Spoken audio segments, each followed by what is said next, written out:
What's the story, Morning Glory? What's the word, Hummingbird? Thank you so much for clicking on my channel and for joining me for this review of Unexpected Season 6, Episode 10, Girl, You'll Be a Woman Soon. Let's get into Kaylee and Graham. So it's the day of her induction. Now, Kaylee had insisted on having an induction. When the doctors gave her that option, she ran with it. Now, her mom, on the other hand, did not want her to get an induction. Her mom wanted her to wait for the baby to come on his own, but Kaylee says she is over being pregnant. She wants the baby out, so she opted for the induction. Her mom would try to convince her to not do it, letting her know that it's not going to happen as quick and easy as you think it's going to happen. Once that Pitocin hits, you're going to be in a lot of pain, and you're basically forcing your body to do something that it's not ready to do yet. But Kaylee didn't want to hear any of that. So it's the day of the induction. Kaylee's mom, okay, they get to the hospital, and it was good to see that Graham and his mom were already there before they even arrived, because everyone's been very like on pins and needles trying to, waiting to see if Graham and his mom were going to show up, because they have been MIA for the majority of Kaylee's pregnancy. But they were there front and center at the hospital. And Graham seemed very excited about the birth of the child, so that was good to see that he was enthusiastic about the process. So in the delivery room, we have obviously Kaylee, her mom, her sister, Becky, and Graham. Now, Kaylee's mom was not happy about Becky, Graham's mom, being in the delivery room, because she felt like, they were not really a part of the pregnancy. They didn't help out with much during the pregnancy. So why should they have the benefit of being part of the delivery process? So she really was, and I'm like, okay, I understand. I felt like with her mom, I was like, okay, yeah, girl, we get it. You're upset that the mom really wasn't there, that Graham's mom really wasn't there 1,000% like you were. But you live with the one having the baby. You live with the girl that's pregnant. So you're going to bear the brunt of all of the responsibility of it, and you're going to bear also the positive side of it as well. You get to watch her belly grow, you get to be more in touch with the baby, and you're more, so it's like a two-way street. You're going to get the good and the bad of it because your daughter lives with you. Now, could Graham's mom been more involved? Yes, she could have, but she wasn't. This is just how it is. I don't know what else to say. Graham and Kaylee are not married. Okay. Graham still, he keeps reminding us that, hey, I'm more than just a teen dad. I'm still in school. I got other things going on. Okay. My whole life is not identified by being a teen dad. So he's got other stuff going on, and that's just the reality of it. What would you rather have? Mom, would you rather Graham and his mom not be there? Like, I don't understand what you want. You're upset that they're there. You would have been upset if they didn't come. So what do you want? So in the delivery room, okay, like I said, we already took attendance of all the people that are there. Becky had a lot of, so when the nurses were going in and out of the delivery room, because it was it took her forever to get into active labor. They gave her all kinds of medication. Nothing was happening. She wasn't dilating. So whatever the situation was, Becky's mom would ask a lot of questions to the nurses. And this bothered Kaylee's mom, because Kaylee's mom was like, she wasn't so concerned before. Now all of a sudden she has all these questions, and she doesn't understand how C-sections work, because no, she doesn't understand how natural labor works, because Graham's mom had all her kids by C. And I was just like, lady, Kaylee's mom, hush. Let the woman ask questions. This is her grandchild too. Are the questions stupid? I don't know. Were they too many? I don't know. But let her ask the damn questions that she wanted to ask. I'm not understanding why everything was bothering her so damn much. You want them there, but that you're not happy that they're there. So after about 24 hours and after three different types of medication, Kaylee was still not dilated. At some point, Graham's mom left. I don't know where she went. She disappeared. And then all of a sudden, her friend, her male friend, was in there, which I didn't like.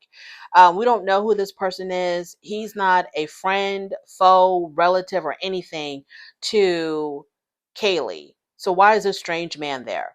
I felt like Kaylee's mom should have had the guts to tell him to leave. It's like, my daughter is in here for a medical situation. She's having a baby. We don't know who the hell you are. You're going to need to leave. But the guy was sitting up there, comfortable as I don't know what, talking to the doctors, chatting up with the nurses. And I was like, what the hell is going on? Kick this man out, Kaylee's mom. Kick him out. She didn't like the man being there. Say something about it. It was just so strange and weird. And I'm like, why would this man even want to be there? He's just a friend of Becky. I don't know if he's dating Becky. I don't know what's going on between him and Becky, but it's not Graham's dad. He doesn't have any relation to anybody.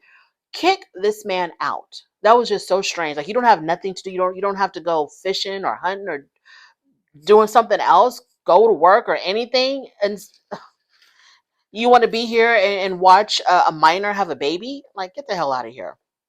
So I didn't understand why that guy was there and why nobody kicked him out. That was very strange to me.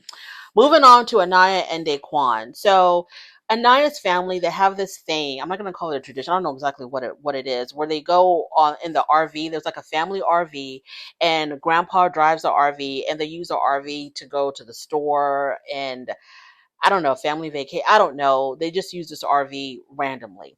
And the whole family will get together and get in the RV. And in this particular scene, they were going to the store. And because now that the baby is born, Anaya's mom is more willing to include Daquan in more of their family activities because now he's a part of the family. So we see Daquan there with the whole entire family in this RV, and they're having a really good time. It was good to see Anaya's mom crack a smile and crack some jokes. She was very relaxed. She was very happy. She was interacting with Daquan. So it was a really good scene.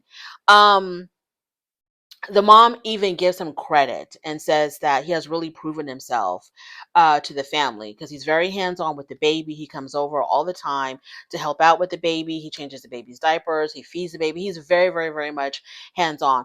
Anaya's mom even goes as far as to say that he acts more responsible than a lot of adult men. A lot of grown men with children. He acts way more responsible than them.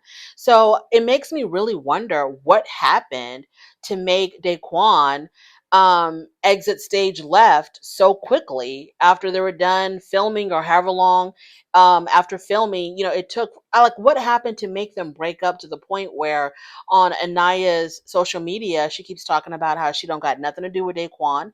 She doesn't speak to him, has nothing at all to do with him, has no idea if he has a relationship with his son or not, because when the grandmother comes to pick up the baby, she doesn't know what the hell is going on over there. She has no idea if Daquan is seeing his son or not, doesn't really care. So I'm like, what happened? Because we're seeing this bond between Daquan and Anaya and her family, and it's looking really beautiful. And all of a sudden, at some point, all of this was over and done with. So Daquan gives Anaya a promise ring in front of her family. Not an engagement ring, but a promise ring. A promise, I guess, to be there. Now, the mom had said, promises were made to be broken. That's what she tells her daughter when they talk about the promise ring in their confessional. The mom was like, yeah, I gave you a promise ring, but promises were meant to be broken. I've always had, men have always given me promise rings, and where are they now? Maybe Daquan ended up leaving or they ended up breaking up because the mom was manifesting all of this stuff by speaking so negatively. I don't know. But it's just really strange. And I'm very curious. And even though Anaya likes to tell people it's none of our business, it's none of our business, what went down between her and Daquan, we're watching this on this show and we're seeing everything being so beautiful, but we know that they're now broken up. And it's like, what happened? It's not like, she had to beg and plead for him to be a part of his son's life. It's not like they were struggling as a couple or as teen parents, as far as like, one of them not really pulling their weight with it. Like, they were very much co-parenting in a really good way. It's just very strange that now all of that ended. For example, Jenna and JJ. Let's talk about Jenna and JJ. The fact that they've broken up, we totally understand. Not Jenna and JJ, Jenna and Aiden. We know why they broke up. It makes a lot of sense why they're not together. We have very little questions about the deterioration of Jenna and Aiden. So with Jenna, what's going on here? She has to go back to Pennsylvania because Aiden has filed for emergency custody for his son. And so she has to go back to Pennsylvania to attend the court hearing. It did not go as planned. She thinks that Aiden is using this custody hearing or this custody battle just as a tactic to prevent her from continuing on her relationship with JJ. JJ cannot leave South Carolina. And so, or he can, or he doesn't want to. So she wants to stay in South Carolina with her son and with JJ. And Aiden, she believes that Aiden is trying to get joint custody of the baby to bring Jenna back to Pennsylvania so that I guess she can't be happy with JJ. That's how she sees it. So they go to court, and the judge ruled in Aiden's favor and allowed Aiden to have, frequent visitation. So he's got a visitation schedule where he can see his son every week or every other week or however the schedule went. Whatever the schedule is, it's going to be impossible for her to stay in South Carolina and keep up with the schedule.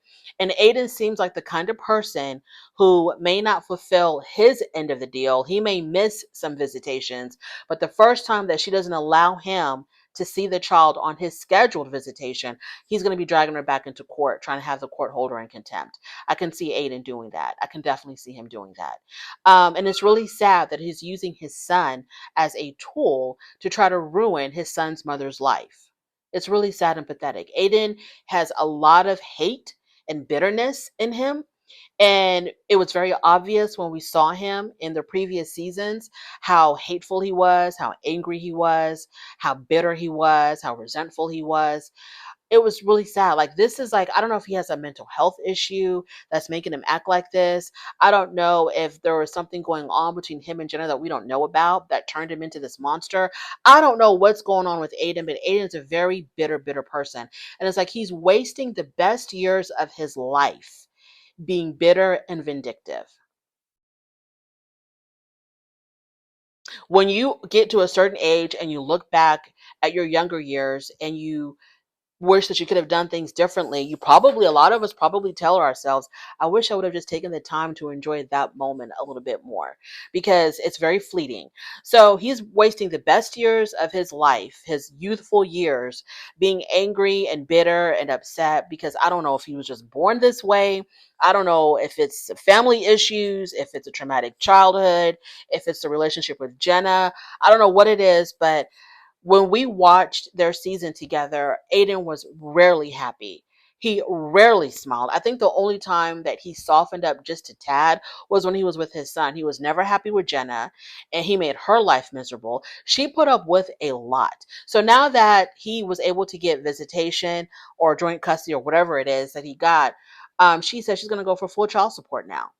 She let him live, right? She let him live by saying, hey, as long as you let me move to South Carolina, I won't go after you for child support. Now that he wants joint custody, she said she's going to go for full child support. And we'll see how that goes. Moving on to Emily and Nate. So it's been 2 weeks since the baby's been born. Emily has moved in with Nate, his mom, and his siblings in a very, very tiny house. So Emily tells us that she doesn't like the living arrangement because her and Nate spend a lot of time in his cramped little tiny bedroom with the baby. So she hates that. She doesn't feel comfortable roaming around the house because he's got siblings that are running around everywhere. So she's basically stuck in, and I'm like, whatever, girl, complain to the moon, but not to us, because this is the life that you wanted. You wanted to live with Nate and his family because you thought that maybe you wouldn't have to do as much, maybe because there's more people there. I don't know what she thought. Her reasoning to us was that because she needed to be around another female, which is Nate's mom, to help her learn how to be a mother, to help her learn how to breastfeed and do all this stuff that her father wouldn't be able to do. But I'm like, couldn't the mom still do that? Couldn't Nate's mom still help you with that by visiting you or by you visiting them? You have to be around her 24/7 to learn how to take care of your child? Okay. So she's unhappy. She talks about how she's very resentful towards Nate. She treats him horribly. She's still bossing him around. She's still snapping at him, barking at him. And Nate's mom can't stand it. She's like, I don't like how she's treating my son. And I'm like, why are you putting up with it? Your son's still a minor. So you have the right to protect your child. I don't care if this is the mother of his child or his girlfriend or whatever she is to him this week. You still have the right to protect your child. And if you feel like she's mistreating your child, she's got to go. And she can take her son with her or she can leave the baby here, but either way, she's got to go. That's what I would do, because I'll be damned if you're going to be yelling and screaming at my kid, because you're not happy with the choices that you've made with your life. So she is the one that takes Nate back and forth to school. I don't remember if Emily graduated already or what. I don't remember. But she's very resentful about having to take him to school. She's 18, he's 16. Like, where else are you going to be taking him? Where? For him to go work his full-time job, his 40-hour a week job somewhere? Like, where else are you going to be taking? You have to take him to school. So she's miserable. She's miserable. I'm like, just go back home. Emily, you have choices. You have options. Why do you want to live in a state of misery? You have choices. Just go back home. Go back to your dad's house or get your own apartment, and live on your own, you and your baby or you and Nate or whatever. But the complaining has to stop because this is the decision that you made. And no one is going to change their whole lives around to accommodate you to make you try to feel more comfortable. People have babies all the time. And you're not anybody special just because you birthed a child. You decided to do what you did. You got pregnant. You had a baby. Take care of the child. And if you don't like your living arrangements, change them. Thank you so much for joining me. I really do appreciate it. On your way out, please don't forget to rate the video. If you like this content, please subscribe to my channel. And I'll definitely talk to you later. Bye.